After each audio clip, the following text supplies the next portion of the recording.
ప్రస్తుతం ఆంధ్రప్రదేశ్ రాష్ట్రంలో కూటమి ప్రభుత్వం పనితీరు గురించి మనతో మాట్లాడడానికి గత ప్రభుత్వంలోని వాలంటరీ సిబ్బంది ద్వారాగా ప్రజలకు అనేక రకమైన సౌకర్యంగా బాగుండేది. అంతా కూడా మంచిగా జరిగింది. ఇప్పుడైతే నాకు అదేం కూడా ఈ ప్రభుత్వంలో కనబడలేదు.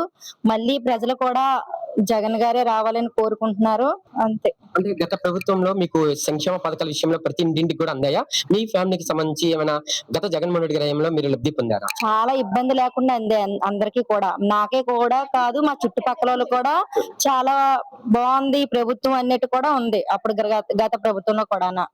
ఇప్పుడైతే అది ఏమీ కనబడట్లేదు. అంటే ఈ రోజు సూపర్ సిక్స్ అంటూ అనేక హామీలు అమలు చేశాము.